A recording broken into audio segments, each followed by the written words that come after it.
السلام علیکم بچوں، اردو کی پہلی جماعت کی کتاب کھولیں۔ آج ہم سبق نمبر 4 ہمارے قائد کا بقیہ حصہ صفحہ نمبر 20 پر پڑھیں گے۔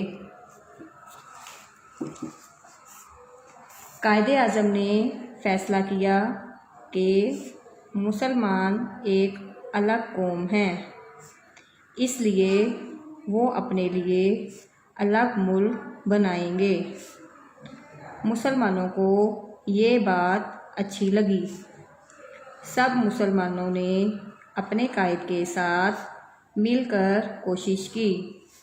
اللہ تعالیٰ کی مہربانی اور قائد اعظم کی دانائی سے 1947 میں ایک آزاد ملک وجود میں آ گیا، جس کا نام پاکستان رکھا گیا۔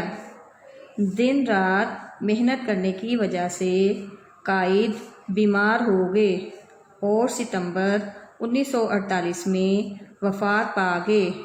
آپ کا مزار کراچی میں ہیں۔ ہم اپنے قائد اور پاکستان سے پیار کرتے ہیں۔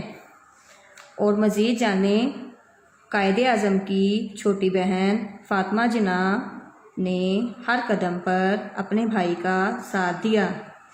بچوں، یہ قائد اعظم ہیں، ان کے ساتھ ان کی بہن فاطمہ جناح ہیں، جن کو مادر ملت بھی کہا جاتا ہے۔ بچوں، آپ کو اس مزار کے بارے میں کچھ پتہ ہے؟ یہ قائد اعظم کا مزار ہے اور یہ کراچی میں واقع ہے۔ تو بچوں، اب آپ اس سبق کو بار بار سنیں اور پڑھیں۔ اللہ حافظ۔